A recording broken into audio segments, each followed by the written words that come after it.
Hello बच्चों, how are you all. तो हमारा टॉपिक चल रहा था केमिकल काइनेटिक्स यूनिट नंबर 4, जिसमें हम लोग डिस्कस कर चुके थे rate of reaction, factors affecting the rate of reaction वगैरह। आज जो हम टॉपिक डिस्कस करेंगे वो टॉपिक हमारा रहेगा law of mass action and rate law के बारे में। लॉ ऑफ मास एक्शन जो टॉपिक है ये हमारा +1 क्लास का टॉपिक है। इसे हम +1 क्लास में डिस्कस करके आए हैं, तो एक बार दोबारा रिवाइज करवा रहा हूँ आपको। +1 में आपने वैसे ये टॉपिक पढ़ रखा है। लॉ ऑफ मास एक्शन क्या कहता है, इसके लिए मैं एक रिएक्शन लिखता हूँ। मान लो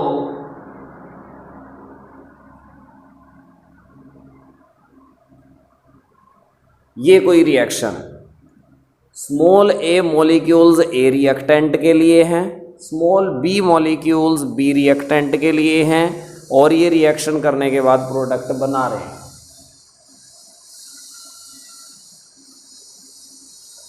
अब लॉ ऑफ मास एक्शन कहता है इस रिएक्शन का जो रेट होगा, rate of this reaction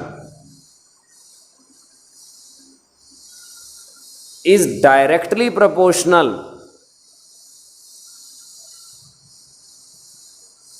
to the molar concentration of reactants. किसी भी रिएक्शन का जो रेट है वो डायरेक्टली प्रोपोर्शनल होता है उसके जितने भी रिएक्टेंट्स हैं उनकी मोलर कंसंट्रेशन के, and raise to power their molecules या कोफिशिएंट्स। यानी कि इसके कोफिशिएंट स्मॉल ए हैं, raise to power small A कर दो, इसके कोफिशिएंट स्मॉल बी हैं, raise to power small B कर दो। ये कहता है हमें लॉ ऑफ मास एक्शन। ठीक है, समझ में आ गया होगा सबको। +1 में पढ़ रखा है कि किसी भी रिएक्शन का जो रेट है वो रिएक्टेंट की मोलर कंसंट्रेशन के डायरेक्टली प्रोपोर्शनल होता है, raise to power their total coefficients present in a balanced chemical equation. ठीक है जी। यानी कि मैं आपको एक एग्जांपल से दिखाता हूं। मान लो आपके पास ये रिएक्शन है 2HI और ये बदल रहा है H2 + I2 में। ठीक है, तो इसका रेट क्या हो गया? Rate is proportional to HI का, आगे कोफिशिएंट 2 हैं तो रेज टू पावर 2 कर दिया। ठीक है, इसी तरह से एक एग्जांपल लेते हैं और हाइड्रोजन परऑक्साइड का। ये टूट रहा है वाटर में +½ ऑफ ऑक्सीजन में। इस रिएक्शन में रिएक्टेंट कितना है? 1 है। तो इस रिएक्शन का जो रेट होगा is proportional to H2O2 raise to power 1। ये बात हमें लॉ ऑफ मास एक्शन कहता है कि किसी भी रिएक्शन का जो रेट है वो उसके रिएक्टेंट की कंसंट्रेशन, स्क्वायर ब्रैकेट का मतलब मोलर कंसंट्रेशन होता है, इसके डायरेक्टली प्रोपोर्शनल है। रेज टू पावर जो भी आगे कोफिशिएंट है उनको रेज टू पावर कर दो। मैंने आपको 2 एग्जांपल दे दिए, HI के केस में, हाइड्रोजन परऑक्साइड के केस में। लेकिन ये बात हर एक रिएक्शन के लिए सही नहीं है। यानी कि जो लॉ ऑफ मास एक्शन की जो है बात कही गई है इसमें अभी कुछ कमी है और उस कमी को ठीक करता है रेट लॉ। पहले हम इसकी कमी देखते हैं, फिर डिस्कस करेंगे रेट लॉ इसको कैसे, इस कमी को ठीक करता है।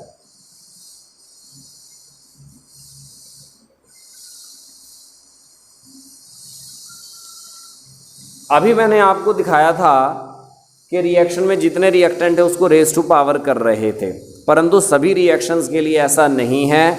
मैं आपको एक एग्जांपल देता हूं, N2 + 3H2 और इससे हमारे पास बन रही है 2NH3, और इस रिएक्शन का जो रेट है वो N2 के एंड H2 की पावर 0 के प्रोपोर्शनल है। आना क्या चाहिए था? N2 यूं का यूं आना चाहिए था, H2 की पावर 3 आना चाहिए था according to law of mass action. परंतु जब एक्सपेरिमेंटली ऑब्जर्व किया गया तो पाया गया इस रिएक्शन का रेट नाइट्रोजन की पावर भी 0, यानी कि नाइट्रोजन की कंसंट्रेशन के बदलने से रेट नहीं बदलता, हाइड्रोजन की पावर भी 0 मतलब हाइड्रोजन की कंसंट्रेशन के बदलने से भी नहीं बदलता। यानी कि लॉ ऑफ मास एक्शन की बात यहाँ पर बदल गई है। लॉ ऑफ मास एक्शन तो कहता था जितने भी कोफिशिएंट है रेज टू पावर करो, यहाँ हमारे पास जितने भी कोफिशिएंट है वो रेज टू पावर नहीं आए, वो कुछ और आए, चेंज होकर आए, जीरो आए इन दिस केस। ठीक है ना। एक एग्जाम्पल हमारे पास ये है,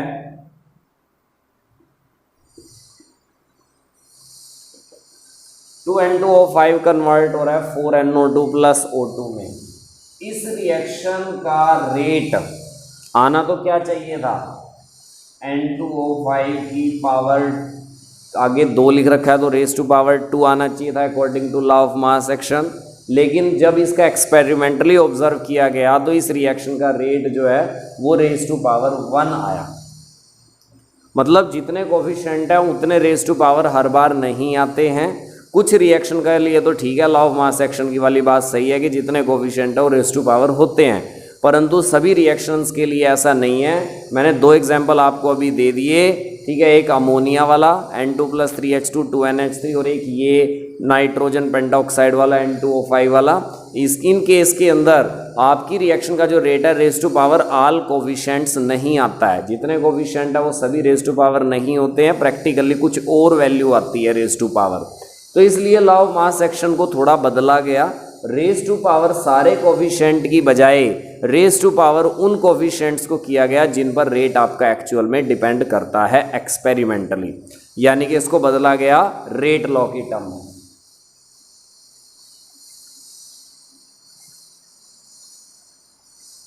तो रेट लॉ में हम क्या लिखेंगे, रेट लॉ। रेट लॉ कहता है, मान लो आपके पास ये कोई रिएक्शन है A प्लस BB और इससे आपके पास बन रहे हैं प्रोडक्ट। इसका जो आपका रेट है वो रेज टू पावर रिएक्टेंट तो आएगा, ये तो बात ठीक है कि रेज रिएक्टेंट के कंसंट्रेशन के डायरेक्टली प्रोपोर्शनल होता है, लेकिन कोफिशिएंट सारे कोफिशिएंट रेज टू पावर नहीं करने, वो कोफिशिएंट्स रेज टू पावर करने हैं जिन पर हमारा रेट एक्चुअल में डिपेंड करता है। Small a and small b total coefficients हैं।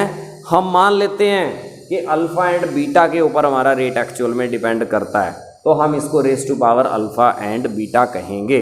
कहने का मतलब ये आपकी जो रिएक्शन थी N2+3H2 दैट गिव्स 2NH3, इसका रेट आपका आया N2 की पावर 0 H2 की पावर 0, यानी कि ये 0 0 दोनों 0 क्या है, अल्फा एंड बीटा है। और small a and small b क्या है, N2 1 है तो स्मॉल a 1 हो गया, H2 3 है तो स्मॉल b आपका 3 हो गया। यानी कि रेट लॉ कहता है सारे कोफिशिएंट रेज टू पावर नहीं करने, सिर्फ वो कोफिशिएंट्स रेज टू पावर करने हैं जितने कोफिशिएंट्स पर आपका रेट डिपेंड करता है एक्सपेरिमेंटली, और उन्हें हमने नाम दे दिया अल्फा एंड बीटा। ठीक है जी, तो ये आपका रेट लॉ बन गया। या मैं एक बार डिफाइन भी कर देता हूं। According to this law, rate of a chemical reaction is directly proportional to the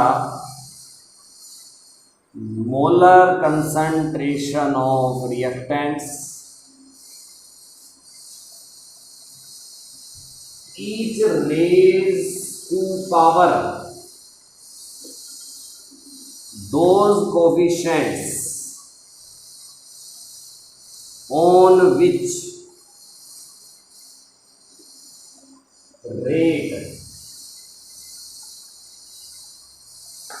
actually depend. तो रेज टू पावर वो कोफिशिएंट्स करने हैं जिनके ऊपर हमारा रेट एक्चुअल में डिपेंड करता है, और उन्हें हमने नाम दिया है अल्फा एंड बीटा। ठीक है,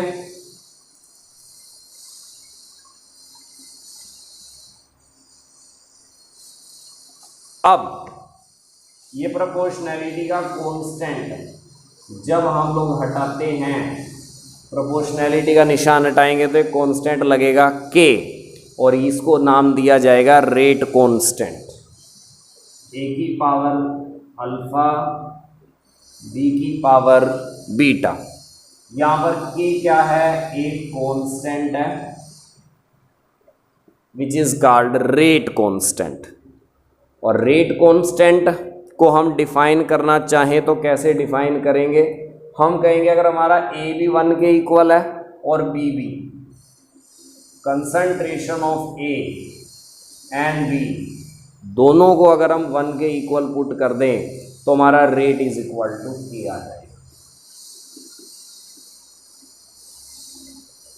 यहां से आप के को डिफाइन कर सकते हैं कि rate constant is equal to rate of a reaction when molar concentration of each of the reactant is taken as unity।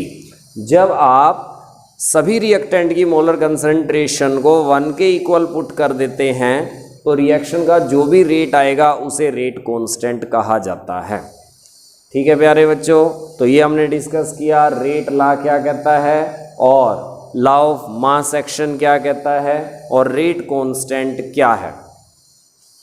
अब एक खास चीज आप और देखें कि जो ये आपके रेज टू पावर अल्फा और बीटा हैं, इनके सम को अल्फा प्लस बीटा कौन से कोफिशिएंट्स हैं? वो कोफिशिएंट्स हैं जिनके ऊपर आपका रेट एक्चुअल में डिपेंड करता है, उनके सम को ऑर्डर नाम दिया जाता है, ऑर्डर ऑफ रिएक्शन। 1 मार्क में आपके पास डेफिनेशन इंपॉर्टेंट है, ऑर्डर ऑफ रिएक्शन क्या होता है? आप कहेंगे order of reaction is the sum of those coefficient of the reactants on which rate of reaction actually depend. जिन कोफिशिएंट्स के ऊपर हमारी रिएक्शन का रेट एक्चुअल में डिपेंड करता है उनके सम को ऑर्डर बोला जाता है। अब इस बात पे डिपेंड करते हुए कि अल्फा प्लस बीटा की वैल्यू कितनी है, हमारे पास कई तरह की रिएक्शंस होती है। 4-5 तरह की रिएक्शन मैं आपको बताता हूँ। सबसे पहले आपको रिएक्शन मैं आपको बताता हूँ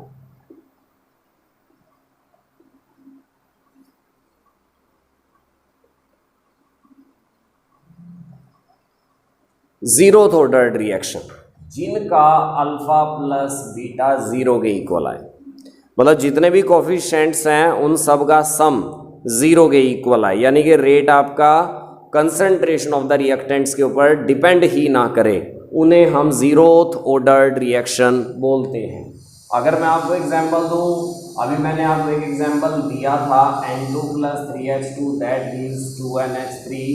इस रिएक्शन का जो रेट है वो प्रोपोर्शनल है N2 की पावर भी 0 एंड H2 की पावर भी 0, तो ये एक जीरोथ ऑर्डर्ड रिएक्शन है। तो एग्जाम्पल आपको याद ही करने पड़ेंगे, किन रिएक्शनों का ऑर्डर 0 है, किन का 1 है, किन का 2। दो एग्जाम्पल आपको पता होने चाहिए। जितनी भी मैं सिखाऊंगा सबके 2 एग्जाम्पल दूंगा, सबको 2 एग्जाम्पल अच्छी तरह याद होने चाहिए। पेपर में पूछ लेते हैं जीरोथ ऑर्डर के 2 एग्जाम्पल दो, या एग्जाम्पल लिख देंगे, पूछ लेंगे इसका ऑर्डर क्या है। ठीक है जी। नेक्स्ट एग्जाम्पल मैं आपको देता हूँ H2 + Cl2 that gives 2HCl। इस रिएक्शन का रेट भी H2 की पावर 0 Cl2 की पावर 0, यानी कि rate of the reaction is independent of the concentration of the reactants, that is why it is also zeroth ordered reaction. तो ये 2 तो मैंने आपको बताई हैं जीरोथ ऑर्डर्ड की।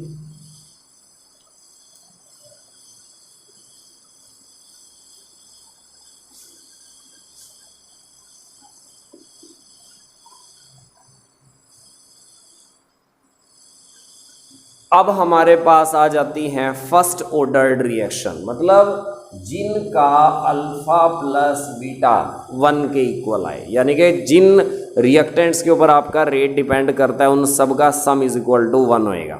Those are called first ordered reaction. First ordered reaction में एक एग्जांपल तो अभी मैंने आपको दिया था, हाइड्रोजन पेरोक्साइड का ब्रेकअप होकर के वाटर एंड ऑक्सीजन में बदलना।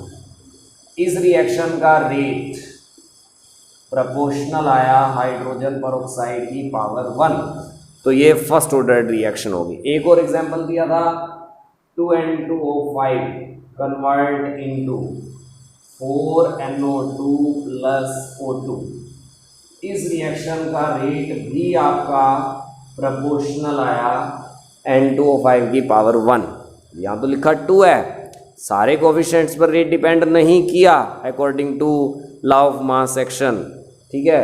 According to rate law depend किया एक रिएक्टेंट के ऊपर, यानी कि alpha plus beta is equal to 1 है। अब कहोगे बीटा नहीं है जिसमें तो अल्फा है, अल्फा भी हो सकता है, अल्फा प्लस बीटा भी हो सकता है, alpha plus beta plus gamma भी हो सकता है, डिपेंड करते हुए रिएक्टेंट कितनी तरह के उतना, मतलब सबका जोड़ इज इक्वल टू 1 होएगा फर्स्ट ऑर्डर रिएक्शन के अंदर।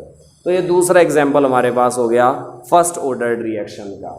जैसे हम लोगों ने डिस्कस किया फर्स्ट ऑर्डर रिएक्शन, अब उसी तरह से हम लोग डिस्कस करेंगे second order reaction. Second order reaction उन रिएक्शंस को बोला जाता है जिनका अल्फा प्लस बीटा 2 के इक्वल आए, मतलब जिन रिएक्शन का रेट दो कंसंट्रेशन ऑफ द रिएक्टेंट्स पे डिपेंड करे उन्हें सेकंड ऑर्डर रिएक्शन बोला जाता है। पहला एग्जांपल इसका ये है 2HI का H2NO2 में बदलना, इसका रेट जो आपका मिला वो HI के स्क्वायर के प्रोपोर्शनल मिला। स्क्वायर का मतलब rate depend upon two concentration of the reactant, that is why ये हमारे पास हो गई है सेकंड ऑर्डर रिएक्शन। और इसी तरह से हम और एक और एग्जांपल देखते हैं NO plus O3 NO2 plus O2, इस rate is directly proportional to the concentration of NO and O3। दो रिएक्टेंट के ऊपर रेट डिपेंड कर रहा है, अल्फा की पावर भी 1 बीटा भी 1, तो यानी कि alpha plus beta 1 plus 1 is equal to 2, दो रिएक्टेंट पे डिपेंड कर रहा है, so it is also second order reaction.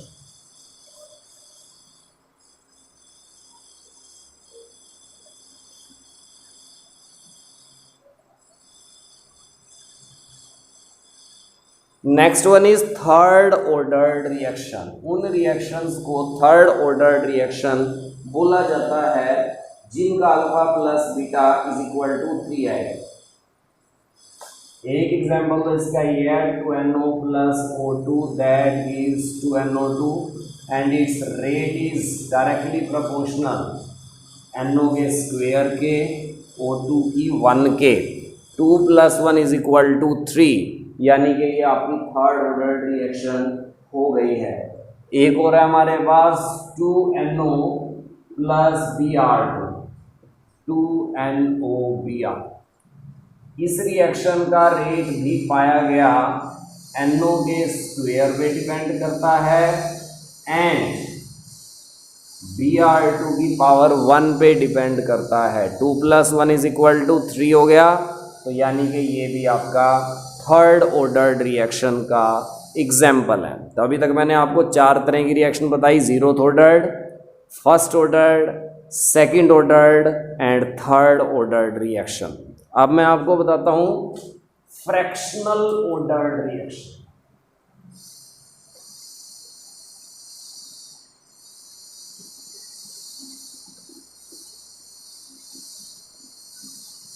Fractional ordered reaction किन्हें कहेंगे? जिन रिएक्शन का ऑर्डर फ्रैक्शंस में आए, पॉइंट्स में आए, उन्हें फ्रैक्शनल ऑर्डर्ड रिएक्शन नाम दिया जाता है। ये आपकी रिएक्शन है H2 प्लस Br2 2HBr, और इस रिएक्शन का जो रेट है वो H2 की पावर 1 एंड Br2 की पावर हाफ पे डिपेंड करता है। एक्चुअल में 1 और हाफ का सम आपका आ गया 1.5, ठीक है, या फिर 3/2। तो ये आपकी एक फ्रैक्शनल ऑर्डर्ड रिएक्शन का एग्जाम्पल हो गया। एक और एग्जाम्पल हमारे पास है फ्रैक्शनल ऑर्डर्ड रिएक्शन का, that is CO plus Cl2, CO plus Cl2 that is COCl2। इस रिएक्शन का जो रेट है वो CO के तो प्रोपोर्शनल है, लेकिन Cl2 की हाफ के प्रोपोर्शनल। इसकी पावर 1, इसकी पावर हाफ, तो सॉरी 2, इसकी पावर 2, इसकी पावर हाफ, तो आपका जो ऑर्डर आया वो 2.5 आया। या 5/2 आया। तो ये दो एग्जाम्पल आपके पास ऐसी रिएक्शंस के हो गए हैं जिनका ऑर्डर फ्रैक्शन में है और जिन्हें हम फ्रैक्शनल ऑर्डर्ड रिएक्शन नाम देते हैं। ठीक है प्यारे बच्चों, तो अभी तक मैंने आप लोगों को बता दिया ऑर्डर क्या होता है, लॉ ऑफ मास एक्शन क्या है, रेट लॉ क्या है, रेट कांस्टेंट क्या है। अभी के लिए आप इतना ही करोगे, इसी को याद करना। अगला टॉपिक हम नेक्स्ट वीडियो में डिस्कस करेंगे। ठीक है प्यारे बच्चों, थैंक यू वेरी मच।